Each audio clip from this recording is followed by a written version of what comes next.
E aí, pessoal, já pararam para pensar o que de fato acontece por baixo dos panos no mundo do Bitcoin? Nesse nosso papo de hoje, a gente vai desvendar essa tecnologia toda seguindo o caminho de uma única transação, bem simples para entender tudo do começo ao fim. Comprar um café parece a coisa mais simples do mundo, né? Só que, quando o pagamento é com Bitcoin, essa pequena ação do dia a dia dá início a um sistema revolucionário de dinheiro digital.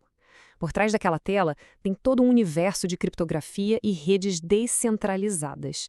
Então, vamos mergulhar fundo e descobrir como essa mágica toda funciona. Para começar, vamos pelo mais fácil, pela superfície, ou seja, a experiência que a gente vê na prática. E para isso, vamos usar a história da Alice comprando um café do Bob. Ok, a Alice vai lá e pede o café dela. Na hora, o sistema da cafeteria do Bob já busca a cotação atual e converte o preço, que estava em reais, para o valor certinho em Bitcoin. Para Alice, a experiência é super tranquila, porque tudo isso acontece de forma automática ali nos bastidores. E aí, aparece esse código QR na tela. Pensa nesse código como se fosse uma fatura digital, só que instantânea. Ele já tem todas as informações que a carteira digital da Alice precisa para fazer o pagamento, o endereço do Bob e o valor exato que tem que ser transferido. Simples, direto e bem seguro. Beleza, mas agora vamos começar a cavar um pouco mais fundo. O que faz esse dinheiro ser de verdade da Alice? Bom, a resposta para isso está num conceito chamado criptografia. Agora a gente chega no coração da segurança do Bitcoin, a chave privada. Olha, isso aqui não é só uma senha, tá? Ela é a posse dos seus fundos. É um número secreto, um número, assim, absurdamente gigantesco, que funciona como uma assinatura digital. É ela que dá ao dono o poder de gastar os bitcoins. E é por isso que se você perder essa chave, já era. Perdeu o acesso aos fundos para sempre.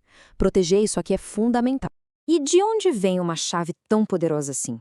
A segurança dela depende de uma coisa: aleatoriedade de verdade. Como o slide está mostrando, ela precisa ser gerada por um processo que seja impossível de prever, usando o que a gente chama de aleatoriedade criptograficamente segura. Não dá para ser algo simples ou que se repete, porque no mundo da criptografia, qualquer coisinha que dê para prever já é uma brecha de segurança gigante. Agora, para e pensa. Imagina só ter que guardar e gerenciar uma chave privada diferente para cada cafezinho, cada compra que você faz. Seria um pesadelo, né? Um risco de segurança enorme. Então, como a tecnologia resolveu isso? E a solução para isso é genial e está aqui nessa imagem. São as carteiras HD, ou hierárquicas determinísticas. Olha só que legal como funciona. Tudo começa com uma única semente mestra, aquela seed ali na esquerda. A partir dela, a carteira gera uma chave principal, que por sua vez cria essa estrutura de árvore, com um monte de chaves filhas e netas. Isso permite criar infinitos endereços novos, um para cada transação, o que melhora muito a privacidade, e tudo a partir de um único ponto de origem. E o mais legal disso tudo, o que importa para a gente no dia a dia, é o seguinte: essa semente mestra, que dá origem a tudo, é transformada em algo que a gente consegue entender, um código mnemônico. Basicamente, uma sequência de 12 a 24 palavras bem simples. E essa frase, como diz ali no passo 3, se torna o único backup que você precisa. Se o seu celular quebrar, se você perder, não importa. Com essas palavras, você restaura o acesso a todos os seus fundos em qualquer outro aparelho. É a segurança de um jeito simples. Ok, então a Alice usou a chave dela, autorizou o pagamento. E agora? Para onde essa transação vai? Bom, agora a gente entra no livro Razão Público e Global da rede. A blockchain é basicamente um livro-caixa digital. A grande diferença é que todo mundo tem uma cópia desse livro e ninguém consegue apagar ou alterar o que já foi escrito ali. Qualquer pessoa pode conferir esse histórico usando ferramentas chamadas de Blockchain Explorers. É transparência total, no nível máximo. Vamos olhar mais de perto como funciona uma transação.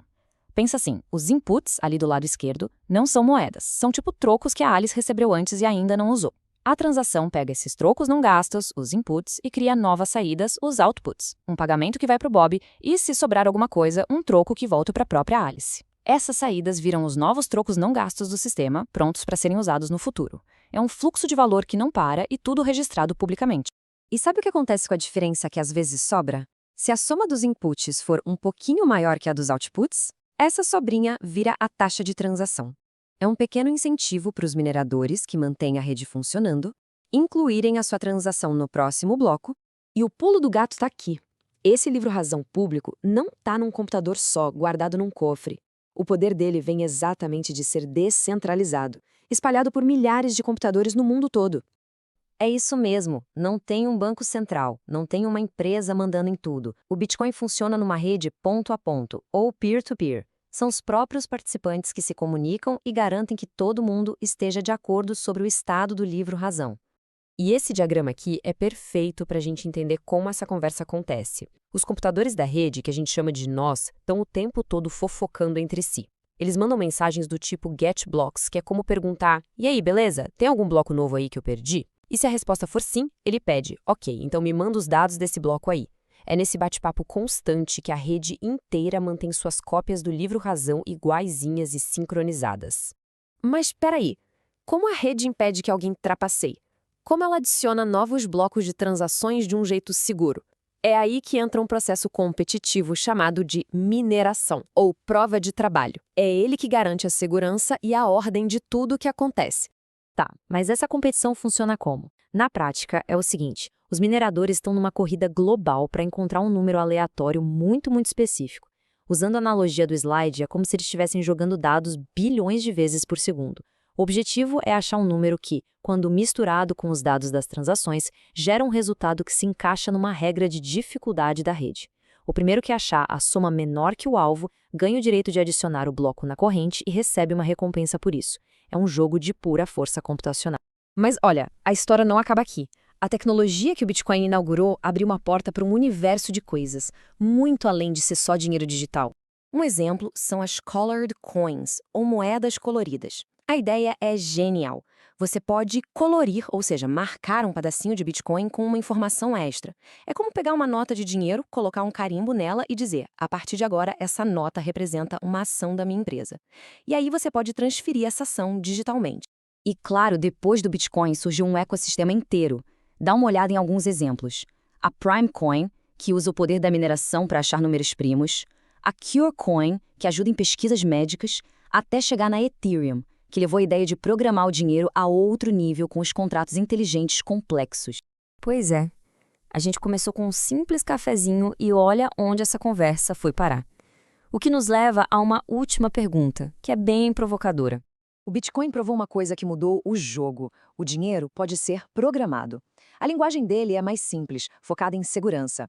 Mas a ideia de que a gente pode embutir regras e lógica no próprio valor, isso abriu as portas para um universo de possibilidades. Hoje, esse conceito já evoluiu para contratos inteligentes, organizações que rodam sozinhas e novos jeitos de ter propriedade digital. A jornada que começou com a Alice comprando um café nos faz questionar a base de tudo: confiança, valor, acordos. A verdadeira revolução talvez esteja só começando.